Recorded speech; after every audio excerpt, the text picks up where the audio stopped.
Hello दोस्तों, अस्सलाम वालेकुम। मैं मोहम्मद इकबाल।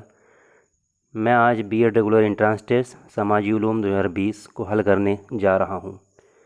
इसका एग्ज़ाम आज ही हुआ है। चलिए हम लोग शुरू करते हैं। तो सबसे पहले है आम मालूमात के बारे में। पहला सवाल है, इसरो के सदर का क्या नाम है? प्रेसिडेंट ऑफ इसरो कौन है? तो फ़िलहाल प्रेसिडेंट ऑफ इसरो जो हैं के सीवान है। ठीक है, SIVAN के सीवान। NIA का पूरा नाम क्या है? तो NIA का पूरा नाम नेशनल इंस्टीट्यूशन एजेंसी है, नेशनल इन्वेस्टिगेशन एजेंसी सी। हिंदुस्तान के मौजूदा चीफ इलेक्शन कमिश्नर कौन है? तो इसका जवाब है सुनील अरोड़ा, ए वाला। ठीक है। नावल है एक, वार एंड पीस, इसके मुसन्निफ़ कौन है? तो इसके मुसन्निफ़ हैं लियो टॉल्स्टॉय। चलिए, बार्क कहाँ वाक़ है? तो बार्क जो है मुंबई में वाक़ है। बार्क का मतलब Bhabha atomic research centre, Bhabha atomic research centre. Pulwama attack किस तारीख को हुआ था? तो ये हुआ था 14 तारीख को। ठीक है, 14 फरवरी 2019 को। आलमी यौम माहौलियात कब मनाया जाता है? तो सब जानते हैं, 5 जून। सऊदी अरब की करेंसी का क्या नाम है? जिनके भाई लोग सऊदी अरब में होंगे या नहीं भी होंगे उन्हें अच्छी तरह से पता होगा कि कहाँ क्या है, रियाल है। चलिए,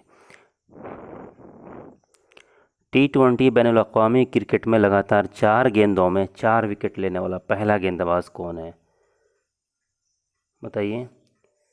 तो ऑप्शन के अकॉर्डिंग जो है राशिद ख़ान है, जो अफ़गानिस्तान से हैं। आयरलैंड के ख़िलाफ़ इन्होंने खेला था, जहाँ तक मुझे याद आ रहा है। ये 2019 ही की बात है, फरवरी 2019 की। और मलिंगा ने भी 2007 में 4 विकेट लिया था 4 बॉल पे। तो यहाँ T20 की बात हो रही है, T20 इंटरनेशनल, तो राशिद ख़ान ने लिया है। चलिए, मौलाना अबुल कलाम आज़ाद की तारीख़ विलादत 11 नवंबर 1888 है, ये वाला।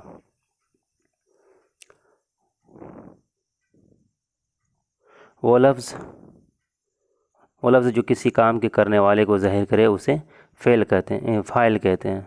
ठीक है, फ़ाइल, काम के करने वाले को, जो काम करेगा उसे फ़ाइल। वो काम जो गुज़रे हुए वक्त में हो उसे क्या कहते हैं? उसे फ़ेल माजी। माजी का मतलब गुज़रा हुआ ज़माना, पिछले ज़माने की बात। 14 नंबर पर आइए, दुकान पर खूबसूरत खिलौने हैं, इस जुमले में सिफत कौन सा लफ्ज़ है?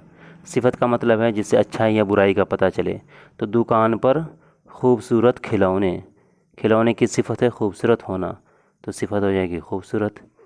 15 नंबर देखिए, दर्ज झेल में कौन सा जुमला सही है? लड़की खेल रही हैं, गलत। लड़की खेल रहा है, ये भी गलत। लड़कियां खेल रहे हैं, ये भी गलत। तो लड़की खेल रही है, ये सही हो जाएगा।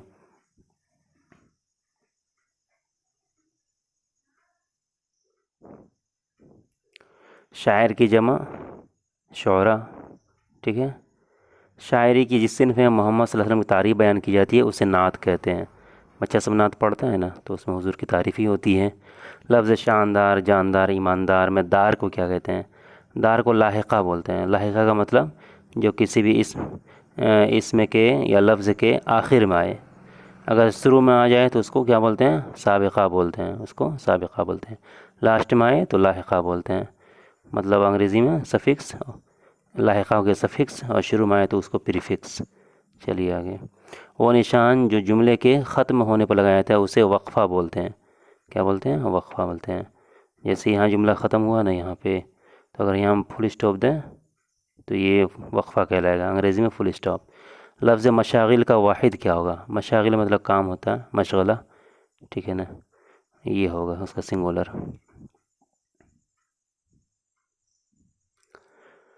21, Gaurav is an honest man, Gaurav एक ईमानदार आदमी है। In this sentence the underlined word comes under the category of. Underline मतलब कि जिसमें लाइन खींचा हुआ है, यानी गौरव, ये किस कैटेगरी में आता है? कलेक्टिव नाउन में, एब्स्ट्रैक्ट नाउन में, कॉमन नाउन में, प्रॉपर नाउन में? तो ये इसमें आलम है, मतलब प्रॉपर नाउन ये वाला। ठीक है। कॉमन नाउन हो गया इसमें नकरा, जैसे कि इंसान, जानवर, जिसमें पूरी प्रजाति या सभी लोग शामिल हो जाते हैं उसको कॉमन नाउन बोलते हैं। प्रॉपर नाउन में इंडिकेट करता है वही ख़ास आदमी। जैसे आपका नाम सपोज़ अहमद है, तो अहमद से सिर्फ आप ही मुराद होंगे, इकबाल मुराद नहीं होगा। ठीक है। कलेक्टिव नाउन किसे बोलते हैं? कलेक्टिव नाउन जिसमें ग्रुपिंग हो, ग्रुप हो, जैसे आर्मी कई लोगों की जमात को बोलते हैं, या जैसे भीड़ उसमें भी कई लोग होते हैं। एब्स्ट्रैक्ट नाउन किसको बोलते हैं? एब्स्ट्रैक्ट नाउन उसको बोलते हैं जैसे जिसे हम महसूस कर सकते हैं, खुशी, गम, नज़रिया, या कह लीजिए क्वालिटी, मेयार, ये सारी चीज़ क्या है? एब्स्ट्रैक्ट नाउन में आता है। आगे चलिए, the plural form of aircraft. Aircraft का प्लूरल क्या है? तो इसका प्लूरल नहीं आता है, तो आंसर हो जाएगा बी। अगर प्लूरल बनाना हो तो फिर कैसे बनाएंगे जैसे लिख देंगे मैनी क्राफ्ट। ठीक है ना, सेवरल एयरक्राफ्ट, मैनी एयरक्राफ्ट, तो मैनी, सेवरल वगैरह वगैरह लगा करके प्लूरल बनाया जाता है। 23 देखते हैं, रेनू गेव मी ए स्वीट चॉकलेट। ठीक है, एक मीठा चॉकलेट मुझे दी रेनू ने। Identify the adjective in the sentence. Sentence में एडजेक्टिव मतलब सिफत कौन है उसे तलाशिए। तो चॉकलेट की खासियत है कि वो मीठा है, तो सिफत हो गई, या एडजेक्टिव हो गया डी। ठीक है, ये वाला, सॉरी। आगे चलिए, the synonym of the word anger. Anger का सिनोनिम का उर्दू मतलब मुतबादल क्या है, मुतरादिफ क्या है? तो एंगर मतलब गुस्सा होना, ए है प्लीज़र, खुशी होना। यहाँ मुतबादल पूछ रहा है, उसका अल्टरनेट। ह्यूमर मतलब मजाक, हंसी मजाक। फरी बाल वाले जानवरों को वगैरह को बोलते हैं, या बाल को। फर्स्ट कोलाहल, गुस्सा, तो यही हो जाएगा, आंसर हो जाएगा डी, है ना, फर्स्ट वाला। वी लिव खाली जगह पेरिस, हम लोग पेरिस में रहते हैं, क्या होगा? इन होगा कि ऐट होगा? तो बड़ा इलाका, बड़ा शहर हो तो उससे पहले इन लगता है, छोटा मोहल्ला, गांव हो तो ऐट लगता है, तो हो जाएगा वी लिव इन पेरिस। ठीक है। चलिए, प्रीपोजिशन चुनना था, तो इन कहाँ है? बी में इन है, देख लीजिए, है ना। Antonym of the word enjoy. Enjoy का जो है उल्टा क्या होगा? लाइक तो नहीं होगा, क्योंकि वो करीब करीब एंजॉय ही है। हैप्पी भी नहीं होगा, थ्रिल भी नहीं होगा, क्योंकि सबका माना लगभग एंजॉय के आसपास है। हेट हो सकता है, ठीक है ना, खुशी की जगह हेट मतलब नफ़रत, गुस्सा, गम। ठीक है, तो हेट मान लीजिए। Ahmad answered the question correctly. Ahmad ने सवाल का सही सही जवाब दिया। Identify the adverb in the sentence. Sentence में मुतालिक़ फ़ेल एडवर्ड। ठीक है। एडवर्ड तलाशिए, तो एडवर्ड करेक्टली है क्योंकि वो बता रहा है कि उन्होंने दुरुस्त जवाब दिया या गैर दुरुस्त जवाब दिया। जवाब दिया दुरुस्त, दुरुस्त या बिल्कुल ठीक से।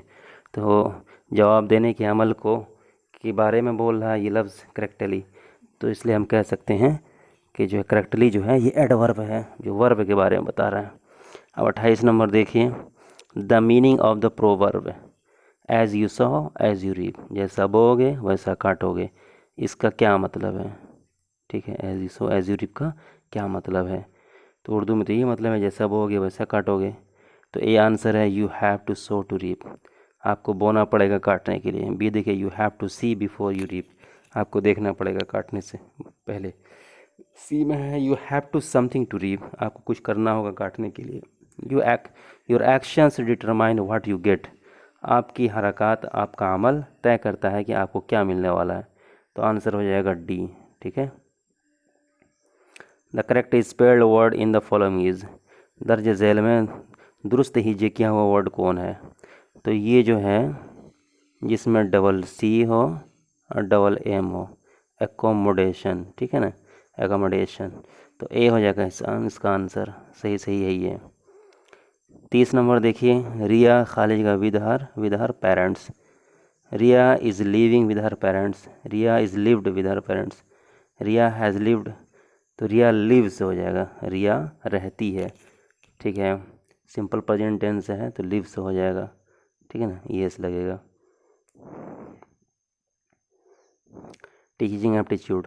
तलबा में अक़दार किसको बोलते हैं? वैल्यूज़ को बोलते हैं। किसको बोलते हैं? वैल्यूज़। ठीक है, अक़दार को परवान चढ़ाने का बेहतरीन तरीक़ा क्या है? उस्ताद अजीम शख्सियत से मुतालिक गुफ्तगू करता है, उनकी सवानें पढ़ाता है, ये भी एक तरीक़ा है।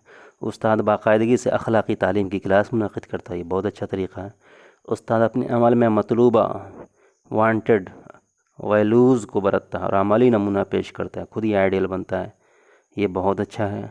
उस्ताद किरदार के अच्छे मुजाहरे के लिए इनाम इकराम का ऐलान करता है, ये भी बहुत अच्छा है। ये सारी चीज़ें जो है अक़दार को परवान चढ़ाने के लिए बेहतरीन तरीक़ा है। लेकिन इसमें सबसे पायदार और सबसे जानदार जो है वो सी है कि टीचर खुद अपने आप को वैसा बनाए, उस तरह अमली नमूना बन करके दिखाए, तो बच्चे खुद ही उसको फॉलो करेंगे। दौरान तदरीस अगर मौल्लिम से मतलब टीचर से कोई गलती सरजद हो जाए तो उसका बेहतरीन तर्ज अमल क्या होना चाहिए, मतलब उसका क्या रिएक्शन होना चाहिए। ऐसा ज़ाहिर करे जैसे कोई गलती हुई नहीं, ये नहीं, ये तो एक तरह से धोखा हो जाएगा। गलती की निशानदेही करने वाले तलबा की सरजनिश करें, ये तो जो है सोच को और इल्म को दबाना हुआ। सी, गुस्से का ऐसा मुजाहरा करे कि कोई तालिब इल्म गलती की निशानदेही करने की जसारत न करे, ये तो सीना चोरी और सीना जोरी वाली बात हुई। डी, देखिए इस बात को कबूल करे कि हाँ मुझसे गलती हो गई है, करीब करीब ये ठीक है। जब आप गलती का एहसास कर लीजिएगा तो फिर उसको करेक्शन करने की सोचिएगा भी। चलिए आगे। उस्ताद की तलबा पर असर आफरीनी ज़्यादा मौसर है अगर वो, ठीक है ना, मतलब एक अच्छा टीचर की टीचिंग इफ़ेक्टिवनेस कब होगी, अगर अपने मज़मून का माहिर हो, बात सही है। तमाम तलबा के सब बराबरी का रवैया अख्तियार करें, ये भी अच्छी बात है। कमरे जमात में अच्छी तदरीस करें, ये भी ठीक है। सारी खुसूसियत हो तो बच्चों पर बहुत ही अच्छा इफ़ेक्ट पड़ेगा, तो आंसर हो जाएगा डी। 34 देखिए, असातिज़ा का बर्ताव दूसरे लोगों के लिए मिसाली या मेयारी होना चाहिए। बिल्कुल सही बात है, क्योंकि तलबा हमेशा उनका मुशाहिदा करते हैं, तलबा उनसे मुलाकात के लिए आते हैं और तलबा के लिए नमूना होते हैं, समाज उनके बर्ताव की कदर करता है। सारी बात ठीक है, लेकिन सबसे अच्छा है वो तलबा के लिए नमूना होते हैं, ठीक है। पेश है तदरीस उन लोगों के लिए मुनासिब है जो, ठीक है, जो ईमानदार हो। पेश है तदरीस मतलब पढ़ाने का धंधा, पढ़ाने का काम उन लोगों के लिए मुनासिब है जो ईमानदार हों, जो समाजी खिदमत करना पसंद करता हो, जो अपने वतन अपनी कौम की फ़िक्र करने वाले हों, ये सभी। तो टीचर के अंदर ये सारी खुसूसियात होनी चाहिए अगर वो टीचर बनना चाह रहे हैं तो, ठीक है। तो आंसर हो जाएगा डी। तदरीस का मतलब क्या है? तदरीस का मतलब है मौसर आमोजिश में मदद करे। आमोजिश का मतलब होता है पढ़ाना, टीचिंग आदि, टीचिंग, ठीक है ना। मौसर का मतलब इफ़ेक्टिव लर्निंग में जो मदद करे, ये है टीचिंग। या तलबा में तब्दीली पैदा करे, है ना, चेंज इन द बिहेवियर, ये। या ताज़ा या जदीद तरीन इल्म को मुंतकिल करे, ये तलबा में ख़ुद एतमादी को फ़रोग़ दे। तो सारी चीज़ें हैं, लेकिन करीब तरीन जो जवाब है वो है तलबा में तब्दीली पैदा करे, क्योंकि पढ़ने पढ़ाने का या इल्म का मतलब है कि बच्चों के बिहेवियर में बदलाव, ठीक है। तो बिहेवियर में बदलाव वाला ऑप्शन बी है। 37 देखिए, मौलिम या उस्ताद की हैसियत से वो ज़िम्मेदारी जो सबसे पहले आप अदा करना चाहेंगे वो क्या है? वो सबसे अहम ज़िम्मेदारी है दरस व तदरीस, मतलब पढ़ने पढ़ाने का काम। तो आंसर हो जाएगा ए। यूनेस्को के मुताबिक उस्ताद या मौलिम का लाजमी पेशावराना तकाज़ा क्या है? कि मवाद मज़मून पर अबूर हो, हिकमत अमली और तर्ज़ रसाई में जिद्दत हो, ठीक है। तर्ज़ रसाई मतलब पढ़ाने के अंदाज़ में, टीचिंग मेथड के चुनने में जिद्दत हो, पेशे के साथ इंसाफ करे, ये सारी खुसूसियत होनी चाहिए, ठीक है। तो आंसर हो जाएगा डी। उस्ताद की सबसे कीमती चीज़ क्या है? सबसे कीमती चीज़ है तलबा का एतमाद। अगर तलबा ने उन पर भरोसा कर लिया तो जो है यही सबसे बड़ी दौलत है, वरना उनकी कोई इज़्ज़त नहीं रहेगी, ठीक है। तनख्वाह शान शौहरत मुलाजमत आनी जानी चीज़ है, तलबा का एतमाद ही पूरी ज़िंदगी काम आएगा, हमेशा बच्चे उनकी इज़्ज़त करेंगे। एक टीचर के लिए ही सबसे बड़ी दौलत है। 40 नंबर देखिए, आप उस वक्त क्या करेंगे जब एक ज़हीन तालिब इल्म सबक में दिलचस्पी ना ले? मैं इस बात को नज़रअंदाज करूँगा क्योंकि वो तालिब इल्म ज़हीन है। गलत बात है, नज़रअंदाज क्यों कीजिएगा। मैं दूसरे तलबा की तरफ उसे सज़ा दूंगा क्योंकि वो तवज्जो नहीं दे रहा है, ये भी गलत बात है। इसका मतलब बच्चों की साइकोलॉजी से वाकिफ़ नहीं है। सी, मैं उसे अपनी मश्क़ हल करने के लिए दूंगी जो उसके लिए एक चैलेंज है, ये कुछ काम की चीज़ है। मैं सदर मुदर्रिस से उसकी शिकायत करूँगा या करूँगी, गलत बात। तो मैं उसे मश्क़ हल करने के लिए दूंगा जो उसके लिए चैलेंज होगा। तो ऐसा मश्क़ देंगे कि बच्चा उस ज़हीन बच्चे के जहन के मुताबिक हो और उसको चैलेंज समझ कर वो उसी में लगा हुआ रहे। तो आंसर हो जाएगा सी, ठीक है, ये सी।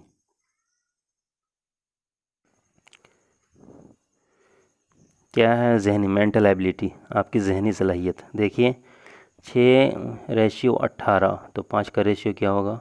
तो 6 3 गुना ज़्यादा है, 6 3 18, तो 5 को 3 से गुना करेंगे तो 5:15, ठीक है ना। तो आंसर हो जाएगा ए। पटना बिहार, तो हैदराबाद क्या होगा? देखिए, पटना है बिहार की राजधानी, तो हैदराबाद है तेलंगाना की राजधानी, तो आंसर हो जाएगा बी।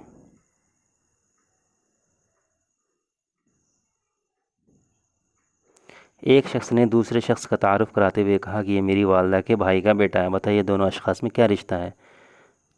ठीक है ना। वालदा, वालदा का भाई कौन हुआ? मामू हुआ, मामू का बेटा हो। ममेरा भाई मतलब मामूजाद भाई, ठीक है।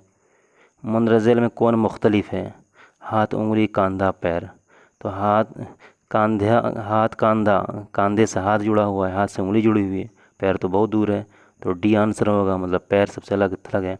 अगर किसी कोड में सिस्टम को सिसमेट लिखा जाए तो नियरर को क्या लिखा जाएगा? नियरर को नियर लिखिए, NEA तो सेम है, RER को पलट दिए तो RER होगा, तो नियरर बी ही हो जाएगा, ठीक है ना, सेम रहेगा। देखिए x² + x² बराबर 2x² हो जाएगा, बी वाला। खाली जगह मुनासिब अल्फाज से पुर कीजिए, भरिए। एक 4 साल लड़की अपनी खाली जगह की बाजी हार गई जबकि उसे 100 फीट गहरे बोरवेल से, तो हो जाएगा एक 4 साल लड़की अपनी ज़िंदगी की बाजी हार गई, मतलब मर गई जब उसे 100 फीट गहरे बोरवेल से निकाला जा रहा था, तो आंसर हो जाएगा सी। सुबह के वक्त जाकिर एक दरख्त की तरफ मुँह करके खड़ा है, दरख्त का साया उसके दाएं जानिब पड़ता है। बताइए जाकिर का रुख किधर है? ठीक है ना। मान लेते हैं कि ये मान लेते हैं कि ये पेड़ है, ठीक है, ये पेड़ है और ये जाकिर है और ये जाकिर है, हाथ पाँव बना दीजिए, ठीक है। सूरज का साया दाएं तरफ पड़ता है, तो मान लेते हैं ये दाएं है, ठीक है ना, ये राइट साइड है और इसका हाथ इधर राइट में है, इसके राइट में पड़ा, तो इसका मतलब है कि सूरज इधर से उग रहा है, ठीक है ना, इधर से उग रहा है, ठीक है। तो अब सवाल ये है, ठीक है, तो जाकिर का रुख किधर हुआ? ठीक है, तो सूरज तो हमेशा पूरब से उगेगा, ये अगर पूरब है तो ये पश्चिम है, अगर ये पश्चिम है तो फिर ये दक्षिण है और ये उत्तर है, मतलब जाकिर के पीछे उत्तर है, तो जाकिर का मुंह किधर हुआ? इधर हुआ, मतलब इधर, ठीक है ना। तो ये हो गया दक्षिण, दक्षिण, दक्षिण को क्या बोलते हैं? जुनूब बोलते हैं, तो आंसर हो जाएगा सी, जुनूब। झैल में से गलत आदत शनाख्त कीजिए, ठीक है। तो दो, ठीक है ना, 2 पंचे 10, अब 5 दही 50, है ना, 10 गुना 50 मतलब 50 दही 500, ठीक है। आप 50 को 500 से गुना करेंगे तो 2500 होगा, जबकि यहाँ 5000 है, नहीं समझे। 2 पंचे 10, एक गुना करेंगे, ठीक है, 10 हो गया, फिर 10 को 5 से गुना करेंगे तो 10 पंचे 50 हो गया, फिर 50 को 10 से गुना करेंगे, ठीक है ना, तो 10 पचे 500, ठीक है, मतलब 50 दाही 500, फिर 500 को 50 से गुना करेंगे तो हो जाएगा 2500, तो होना चाहिए यहाँ पे 5000 की जगह पर 2500, ठीक है ना।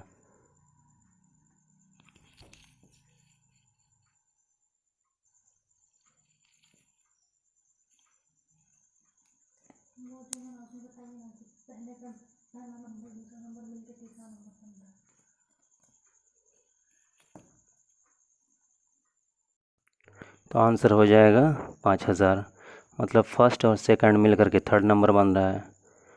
तो देख रहे हैं 2 और 5 मिल के 10 बना, फिर 5 और 10 मिल के 50 बना, फिर 10 और 50 मिल के 500 बना, फिर 50 और 500 मिल के 2500 बनना चाहिए, है ना, लेकिन यहाँ है 5000, तो आंसर है ए। अगर किसी कोड ज़बान में आज़ाद को, है ना, देखिए कितना 1 2 6 1 4 लिखा जाए तो मानू को क्या लिखा जाएगा? ठीक है ना।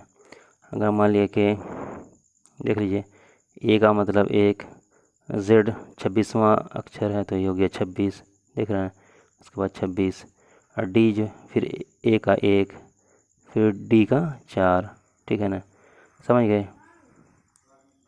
एक ए के लिए 1 है, यहाँ पे देखिए, और आज़ाद को देखिए, दोनों को मिलाइए, ए के लिए 1, जेड के लिए 12, सॉरी 26, और फिर डी के लिए 14। हो गया। मतलब alphabet A B C D जिस तरह है ना, 26वां अक्षर कौन सा है अल्फ़ाबेट का? जेड है। तो आप समझ में आ गया, वो 26वां है और ए पहला है, तो उसी हिसाब से गिनती चलेगी। तो मानू को देख लीजिए, मानू का आंसर एम के लिए 13 होता है, ठीक है ना। यहाँ मानू है, इसको यहाँ से मिलाइए, इसका आंसर ये है, एम का 13 है, ए का फिर 1 है, ठीक है ना। एन का जो है 14 है, उसके जस्ट बगल में। फिर यू का 21 है, 2 तो 21 है, नज़र आ रहा है यहाँ पे, है ना। तो 21 है, तो 13, 1, 14, 21। तो मानू को जो है इस तरह लिखा जाएगा जो बी में है, ठीक है। आगे चलिए, समाजी उलूम। वसाइल कितने किस्म के होते हैं? वसाइल 2 किस्म के होते हैं, ठीक है। एक नेचुरल रिसोर्सेज, एक मैन मेड रिसोर्सेज, ठीक है। एक है कुदरती वसाइल, एक इंसानी वसाइल। बायोटिक कौन सा वसाइल है? ये पौधे और इंसान जो है बायोटिक वसाइल है। चलिए आगे, सोयल मतलब मिट्टी कैसे बनती है? पानी के ज़रिए, इंसानों के ज़रिए, पेड़ पौधों से, चट्टानों के कटाव से, ठीक है। इरोजन से बनती है, चट्टानों के कटाव से। डिगबोई हिंदुस्तान के किस सूबे में है? तो ये आसाम में है, ठीक है। हिंदुस्तान का कौन सा सूबा सबसे ज़्यादा सूबों की सरहद से मिलता है? तो ये छत्तीसगढ़ है, ठीक है ना। छत्तीसगढ़ किससे किससे मिलता है? तो ये मध्य प्रदेश, महाराष्ट्र, तेलंगाना, आंध्र, उड़ीसा, झारखंड, यूपी, मतलब 7 रियासतों से मिलता है ये, ठीक है। छत्तीसगढ़ 7 स्टेट से मिलता है, ठीक है। आगे चलिए, मुंदरजा झील में से किस तरीक़ेकार के ज़रिए मिट्टी के कटाव को नहीं रोका जा सकता है? तो जंगल बनाने से तो मिट्टी रोका जा सकता है, जगह हमवार कर देंगे तो उससे भी मदद मिलेगी कि मिट्टी का कटाव रुक जाए, है ना। कॉन्टूर प्लॉविंग मतलब कुंतूरी हल चला करके, उससे भी होता है कि उससे जो है मिट्टी का कटाव कम होगा, ठीक है। पहाड़ी एरिया में जब खेती करते हैं तो आपने देखा होगा सीढ़ी नुमा खेती होती है। और एक होता है कि जिधर पहाड़ी इलाके में, मतलब पहाड़ पर आमतौर पे ज़मीन जिधर बराबर हो सकता है, अगर उधर ही बराबर करके खेती की जाए तो वो कुंतुरी हल चलाकर खेती करना हुआ। मतलब कि एक जगह की ज़मीन जो है ऐसी है कि वहाँ पर जो है उत्तर दक्षिण की खेती हो, तो वहाँ उधर उसी हिसाब से खेती करें। कहीं पर थोड़ा दूसरे अंदाज की होगी, दक्षिण उत्तर या पूरब पश्चिम, आप समझ सकते हैं ना। मतलब ज़मीन की जैसी साख्त होगी उसी हिसाब से खेती करना, वही हुआ कुंतुरी हल चला करके। उससे होगा क्या कि मिट्टी का बहाव या पानी रोकने में आसानी होगी, मिट्टी कटाव थोड़ा कम होगा उसमें, ठीक है। सीढ़ी नुमा बनाने में ज़मीन को बहुत ही बराबर करना पड़ता है, एकदम सीढ़ी नुमा बनाने के चक्कर में पूरे पहाड़ को समझिए कि एक तरह से काट छांट तराश ज़्यादा ही कर दी जाती है। तो यहाँ पूछा जा रहा है कि मिट्टी के कटाव को नहीं रोका जा सकता है, तो मिट्टी को नमकीन करने से मिट्टी का कटाव रुकेगा नहीं, मुमकिन है कि कटाव बढ़ ही जाए। सवाल है सल्तावन, तो आंसर हो गया इसका ए। अब सल्तावन का देखिए, एशिया बर आज़म के जंगलों में कौन सी बड़ी बिल्ली नहीं पाई जाती है? तो इसका आंसर है जगवार। जगवार जो है अमेरिका में पाई जाती है, ठीक है, खासकर उत्तरी और दक्षिणी अमेरिका के बीच वाले पार्ट में, ठीक है। मुंदरा झील में से कौन बायोस्फीयर रिजर्व में नहीं रह सकता? बायोस्फीयर रिजर्व किसको बोलते हैं? मतलब ऐसा क़िता ज़मीन जहाँ पर पेड़ पौधों को या जानवरों को उसको ख़त्म होने से रोकने के लिए महफूज रखा जाता है, उसके लिए उस तरह का बनाया जाता है कि वहाँ महफूज रह सकें। तो वहाँ जानवर और पौधे सब रहेंगे, लेकिन इंसान को वहाँ रहने की जगह ज़रूरत ही नहीं, क्योंकि वो पौधों और जानवरों के लिए बनाया गया है। तो 58 का जवाब हो जाएगा इंसान।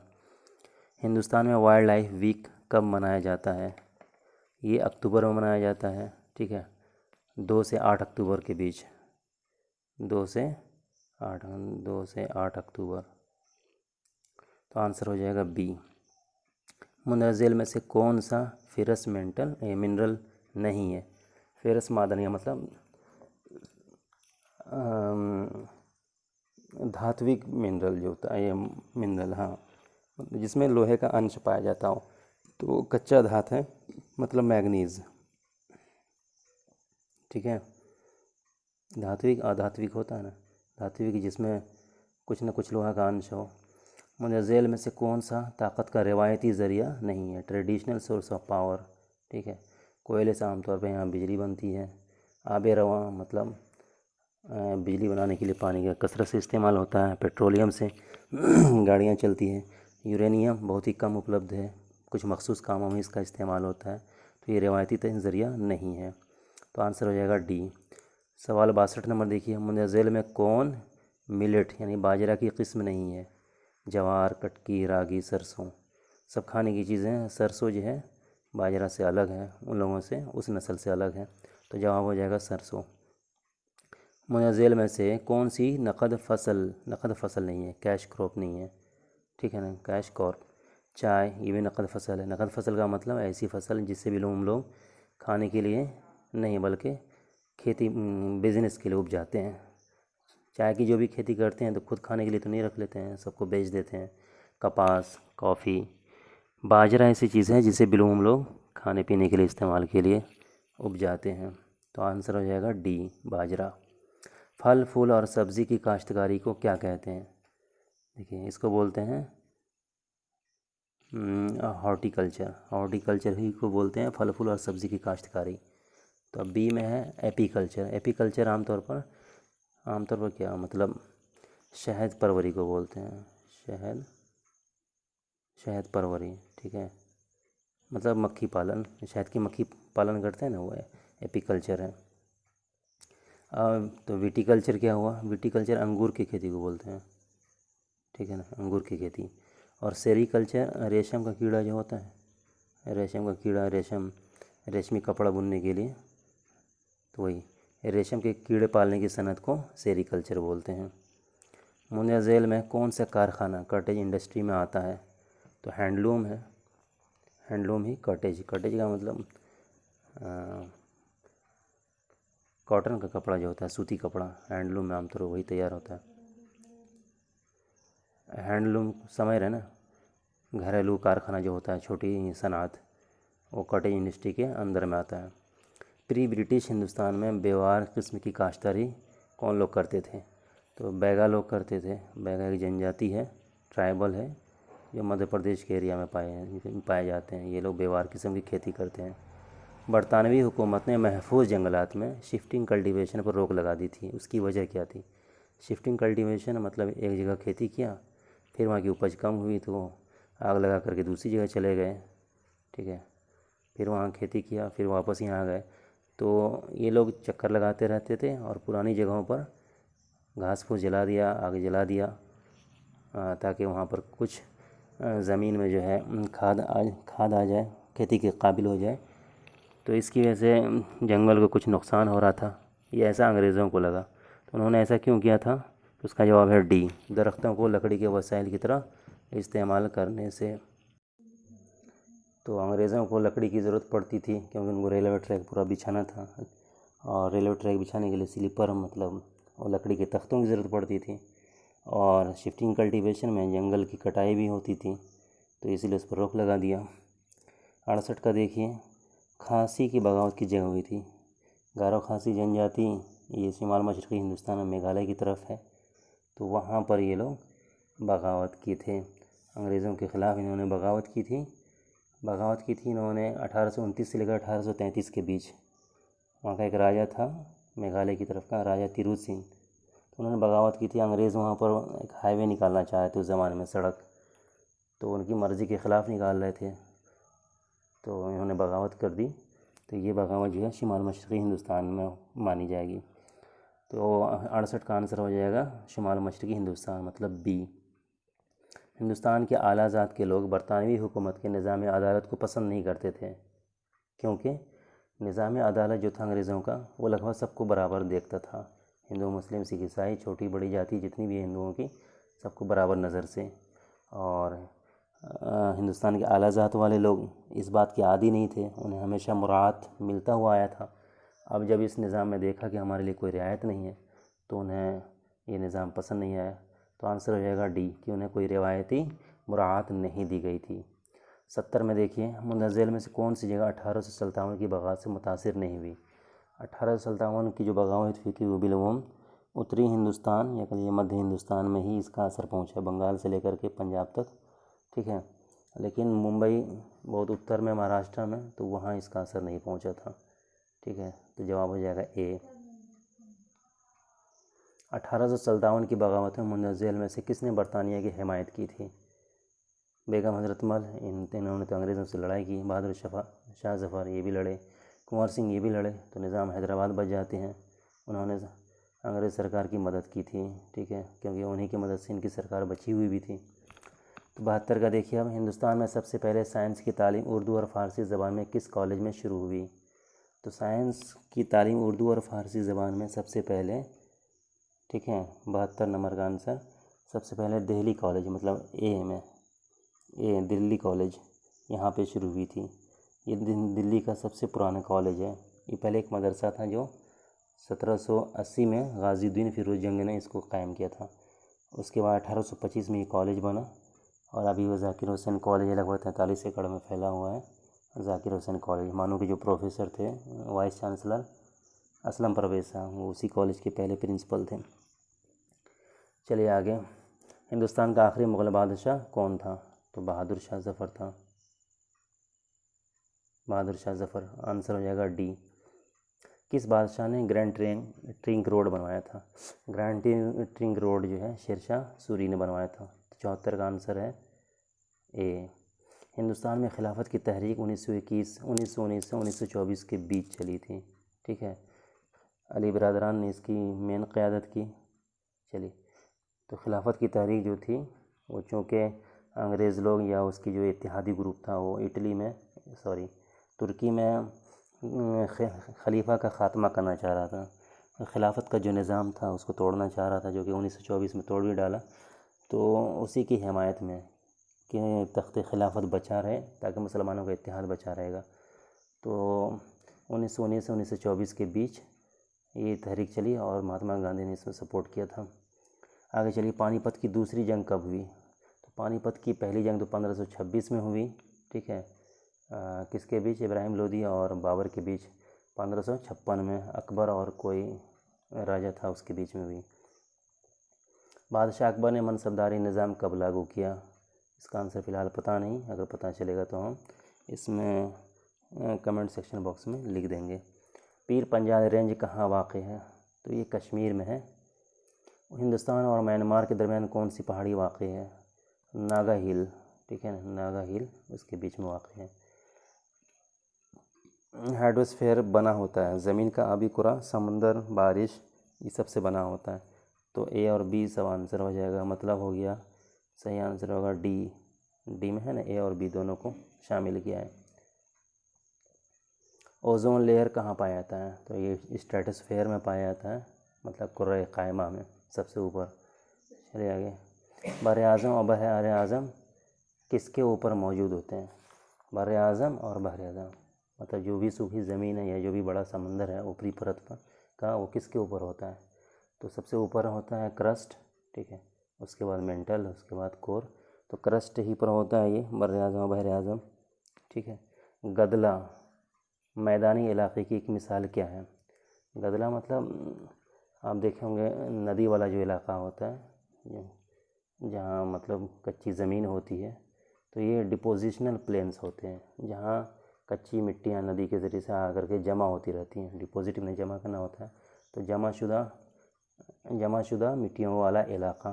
तो आंसर हो जाएगा सी, ठीक है। अगला सवाल है, डिपोजिशन मतलब जमा और इरोजन मतलब कटाव की क्या मिसाल है? तो ये मूवमेंट की मिसाल है, मूवमेंट से ही डिपोजिशन और इरोजन होता है। ख़त्ते सरतान की जुनूब में किस किस्म की आबो हवा है? ठीक है, ख़त्ते सरतान मतलब ख़त्ते जद्दी से दक्षिण की जानिब जो है कर्क रेखा, तो उससे भी जुनूब में किस किस्म की आबो हवा है? मकर रेखा, तो उसके जुनूब में टेम्परेट है, मतलब 35 डिग्री से 50 डिग्री के बीच में का जो इलाका है, आमतौर पर इसकी आबो हवा टेम्परेट है, ठीक है। चलिए आगे, मुनज़्ज़ल में किसको मजहबी किताब नहीं माना जाता है? रामायण, पुराण, जटाका की कहानियाँ, कौटिल्य की महाश्यात। तो माशियात की बुक तो मजहबी नहीं होगी ना, तो आंसर हो जाएगा डी। ठीक है। कदीम ज़माने की तहज़ीब में लिखी इबारतों में कौन सी इबारत को नहीं पढ़ा जा सका? हड़प्पा सभ्यता की जो इबारतें अब तक मिली हैं, जो कुछ मिला है, चाहे मोहर मिला या मोहर ही बिलुम मिला है या कुछ भी, तो हड़प्पा सभ्यता की जो इबारतें हैं वो अभी तक नहीं पढ़ी गई हैं। मुझे झेल में से किसने कदीम किताब द जोग्राफिया की तसनीफ़ की? तो ये टॉलमी हैं जिन्होंने दी जोग्राफिया की तसनीफ़ की है। हिंदुस्तान की तारीख़ को जानने के लिए सबसे काबिल एतमाद ज़रिया शिलालेख है। ठीक है।